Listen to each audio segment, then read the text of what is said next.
भारत की राजधानी दिल्ली हमेशा से ही सशक्त ऐतिहासिक पृष्ठभूमि रही। यहां भारतीय इतिहास के कुछ सर्वाधिक शक्तिशाली सम्राटों ने भी शासन किया। शहर का इतिहास महाभारत के जितना ही पुराना है। इस शहर को इंद्रप्रस्थ के नाम से भी जाना जाता था, जहां पर पांडव रहा करते थे। समय के साथ साथ इंद्रप्रस्थ के आसपास 8 शहर बसे, जिसमें से लालकोट, दीनपना, किला राय पिथौर, फिरोजाबाद, जहांपना, तुगलकाबाद और शहजहानाबाद बसते थे। 5 सदियों से अधिक समय से दिल्ली राजनीतिक उथल पुथल की गवाह रही। यहाँ खिलजी और तुगलकों के वंशों के बाद मुगलों ने भी अपना शासन किया। साल 1192 अफगान योद्धा मोहम्मद गौरी ने राजपूतों के शहर पर जब कब्जा किया तो 1206 में दिल्ली सल्तनत की नींव रखी गई। 1398 में दिल्ली पर तैमूर के हमले ने सल्तनत का खात्मा कर दिया।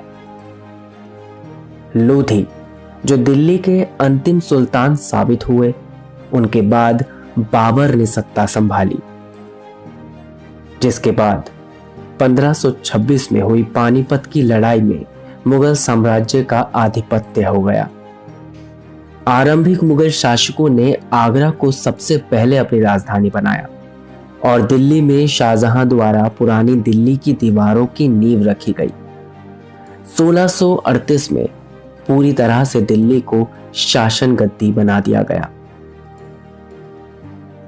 पानीपत के युद्ध के बाद शासकों ने आगरा छोड़कर दिल्ली को अपनी शासन नगरी बना लिया और साल 1638 के बाद शाहजहां ने पुरानी दिल्ली की दीवारों की नींव रखी और साल 1638 के बाद दिल्ली को ही तख्ते ताज की नगरी बना दिया।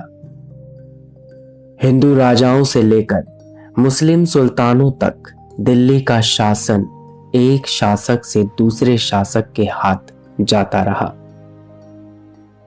प्राचीन काल से ही यहाँ पर पुरानी हवेलियां और इमारतें खामोश खड़ी हैं, लेकिन उनकी खामोशी अपने मालिकों को आज भी सदाएं देती हैं, जो सैकड़ों वर्ष पहले उनमें रहा करते थे।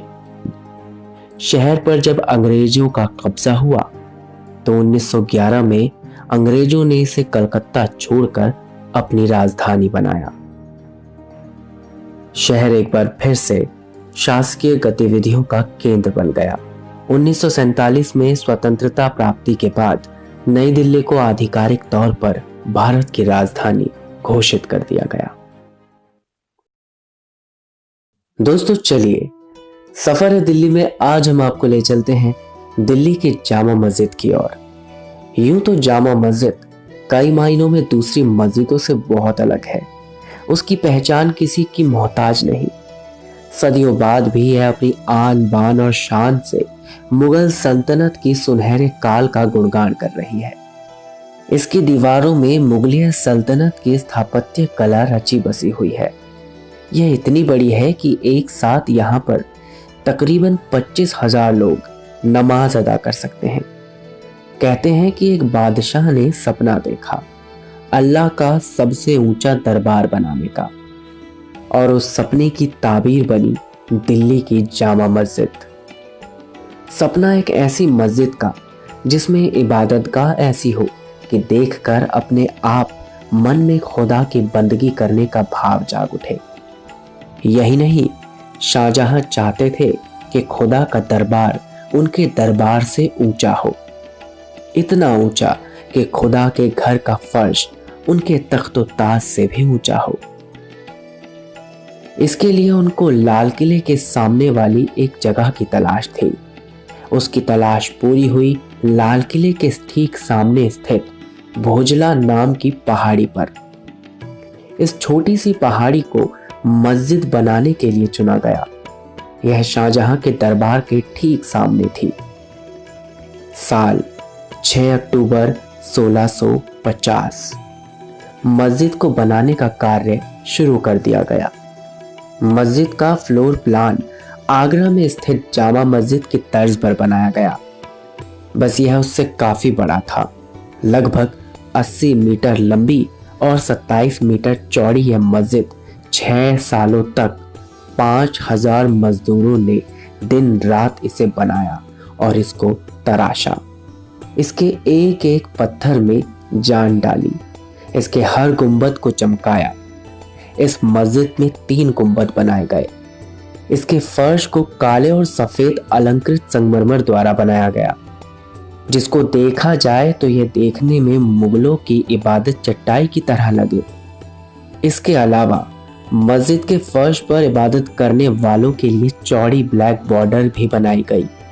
यहाँ इस तरह के कुल 899 बॉक्स बनाए गए हैं। इसको बनाने के लिए हजारों टन पत्थर लगे थे। सबसे पहले मस्जिद का नाम मस्जिद जहानुमा रखा गया, जिसका अर्थ था पूरी दुनिया को देखने वाली मस्जिद। इसके बाद आकार के कारण यहाँ काफी लोग जमा होने लगे और लोगों ने इसे जामी मस्जिद कहना शुरू कर दिया, जिसके बाद मस्जिद जहानुमा इसे कहा जाने लगा। जब इस मस्जिद का निर्माण किया गया तो मुगलों की वास्तुकला अपने चरम पर थी। देश भर में और दिल्ली शहर में मुगलों की कई इमारतों में आप ऐसा देख सकते हैं। चूंकि शाहजहां ने एक सपना देखा था कि वह अपने शासनकाल में भारत में दुनिया का सबसे खूबसूरत शहर बनाएंगे, इसके लिए उन्होंने शाहजहांबाद का निर्माण किया, जिसको आज के समय में पुरानी दिल्ली के रूप में जाना जाता है। और पुरानी दिल्ली में ही आज के समय मौजूद है जामा मस्जिद। आपको बता दें, मुगल शासक शाहजहां का यह अंतिम आर्किटेक्चर काम था। इसके बाद उन्होंने किसी भी कलात्मक इमारत का निर्माण नहीं करवाया। मस्जिद जब तैयार हुई तो इसके इमाम को लेकर काफी जद्दोजहद की गई। बादशाह चाहते थे कि इस खास मस्जिद के इमाम भी खास हो। काफी समय तक इमाम की तलाश की गई और उज्बेकिस्तान के एक छोटे से शहर बुखारा में जाकर ये तलाश खत्म हुई।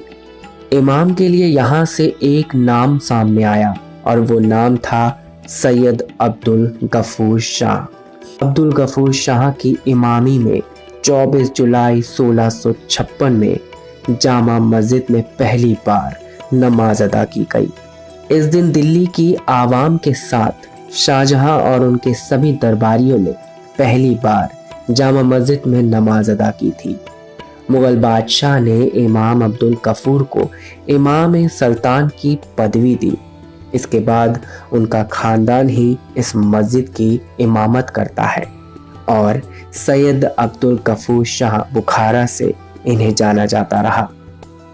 क्योंकि मस्जिद को कुरान की पवित्र पुस्तक की जटिल आकृतियों और काव्य रचनाओं के अतिरिक्त बारीकी के साथ सजाया गया, इस मस्जिद में कई अवशेष ऐसे हैं जो आपको कुरान की प्राचीन प्रति से मिल जाएंगी। यह मस्जिद के उत्तरी दरवाजे पर रखी गई है। यह मस्जिद भव्यता की जीती जागती निशानी है। इसकी मीनार व दीवारों पर मुगलिय नक्काशी की गई है, जो कि इसको बेहद शानदार बनाती है। मस्जिद का निर्माण पहाड़ी पर किया गया था, इसीलिए दूर से ही आसपास के इलाकों में मस्जिद का मेन दरवाजा देखा जा सकता है। यदि आप दिल्ली आते हैं तो इस ऐतिहासिक जामा मस्जिद की सैर करना बिल्कुल न भूलें। यह आपको अलंकृत और आनंदमय का अनुभव देगा। सुबह 7 बजे से दोपहर 12 बजे और 1:30 बजे से शाम 6:30 बजे तक यह मस्जिद खुली रहती है। मस्जिद में आने के लिए किसी भी तरह का शुल्क नहीं लिया जाता। हालांकि विशेष परिस्थितियों में या फिर यदि आप फोटोग्राफी करते हैं तो उसके लिए आपको पैसे देने पड़ सकते हैं, लेकिन उसके अलावा आपसे किसी भी तरह का भुगतान नहीं लिया जा सकता।